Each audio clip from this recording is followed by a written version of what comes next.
Hello and welcome to Fin Business. We are in midst of some very interesting conversations which involve experience and trust. How experience can be accelerated with the help of inducing more and more trust in the customer. And we are talking to several industry CIOs from banks, from insurance companies and NBFCs to share with us their thoughts on this subject. Friends, with me is Mr. Amit Kothari of Cubis Capital. Amit, welcome to Fin Business. Thank you. Thank you very much, Babu.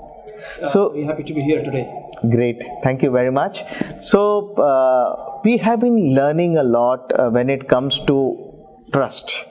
Ultimately, that is the fundamental of any of the business. And we have just come out with a report on it as well. Sure. From your perspective, what is the kind of experience that you intend to give to your customer? Typically, since they are a large scale compared to that of the banks, what kind of experience factor do you generate with these kind of customers?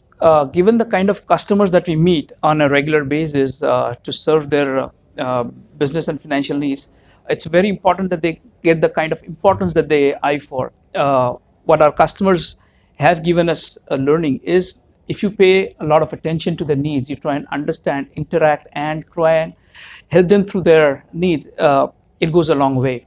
So as a part of our credit worthiness or credit process, when we try and evaluate a customer for their needs, we use hybrid methodologies. So we do use a lot of machine inputs because that's where our strength lies.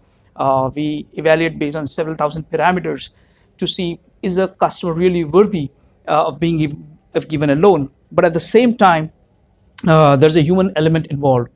We meet the customer, we talk to the customers, we have our feet on the street people, our relationship managers talking regularly to the customer. We continue to update on a time and again basis to how we are progressing in terms of the entire cycle. There is no suspense, there is extreme amount of transparency, which helps the customers know at all times what we are up to. Have we just taken a document and not responding is something that's unacceptable to us, and that's not a part of our ethos at all. So every time we've interacted with the customers more, that builds a lot of trust factor amongst the customer, and that is what gives us a lot of continuity. Fantastic. So you came to the topic of trust. Now, one of the most important elements of trust is the kind of security that the client or the customer feels when he is with you. You may not be into direct payments business where there is an instant payment, but ultimately, what is the kind of trust or security that you provide to your customer, since he shares a lot of his KYC and other private information with you? So how do you bring in that element of trust in your business? For every customer today, it's extremely important that we convince them that whatever information that is shared with us is completely secure. And that could be through means of an electronic channel where they can send us a document via an email, they can upload a document through our app, or even if you receive documents through our partner network, the customers are given the assurance in multiple ways that the information shared with us is completely confidential. It does not go out within the purview of our own credit process. That's number one. Second, as we speak to them, we ensure that every bit of information that we've gathered is only requested in the context of how it helps us in the element of decision-making process. So once information is consumed from the customer, it's being fed into machines where there's all sets of encryption, where we make sure that every single element is encrypted to the tune of what we think is right for our business needs. And at the same time, customers are still communicated on a regular basis. And then we have a set policy in terms of how soon we discard information if it's not needed for us. So if we receive set of documents which are not relevant to us, we return it back to either the customer or we return it back to the channel partner from whom we would have received. If you've received a set of documents from the customer, we make sure they're acknowledged by the customer, so they're kind of self-attested, so they know that this is the document being used only for our purposes, only for the reason they have given it to us, and it will never be misused for anything else.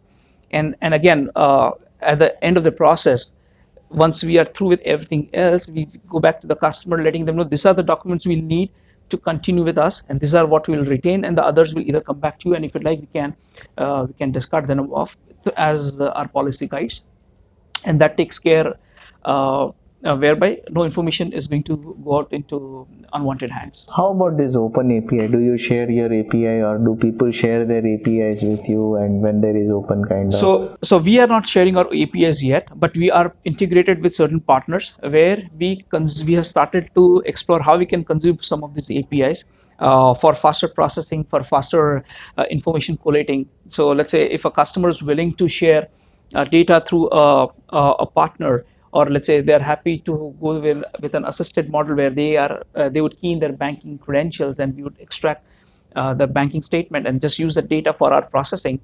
We'll be very, very happy to do that, because that takes away that entire paper process. Number one, it takes away the risk, if at all there was any, in terms of would there be information leakage by means of paper. Second and third, because it's digital, we only extract what is relevant.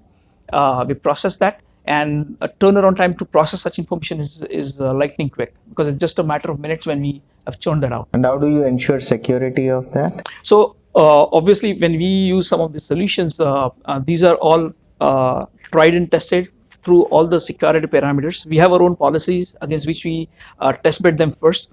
We inform the customer that this is the process. We handhold the customer into the process, guiding them. This is what is happening. You see, this is a secure channel. We don't see anything. You don't see anything. We only get data. So we've never seen your bank statement. We have only seen the data points that we need to determine your credit worthiness, and that's about it.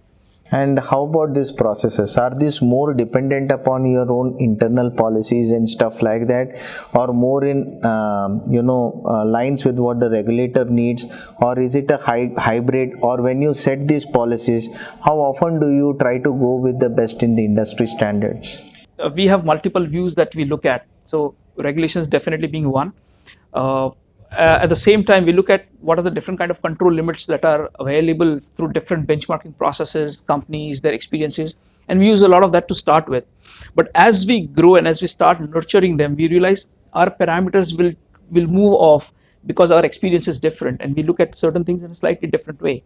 And that's when we start fine-tuning them further, and we try and come to a value, or being the UCLs or LCLs, which are absolutely relevant for us. Now, there could be a case where what we see may not be very, very eye to eye with how a regulator would see, and that's where we start seeking an expert opinion as to how we kind of bridge the gap, or how do we stay relevant from our KPIs standpoint, and again keep the regulators happy as well. You will find that there is an overlap of technologies between what you already have and what you want to procure. So how do you make sure that you minimize the kind of overlap, and at the same time you do the best towards transforming your business for the future? From a Cubis Capital perspective, for us, technology and the product which is out there to solve a business problem plays an equally important role as the vendor does, who brings that product to the platform, or the implementation partner who's involved in that entire cycle. So to us, all three are extremely vital. And more often than not, we have competing solutions, which is very good for a company like us, because that really gives us an option to decide which is best suited for us. So when we look at a product to solve our problems, we just make sure all our KPIs are met, our processes are easily adaptable. As a team, we are all able to adapt and leverage. We would like our entire Cubis Capital team to be involved in the entire process, because end of the day, for us, digital lending means every single element of the company is on the digital platform in one way or the other. Fantastic. Great. Thank you very much, Amit, for an insightful conversation. We look forward to more and more interesting conversation with you. Thank you. Thank you very much, Amit. And thank you for watching FinBusiness.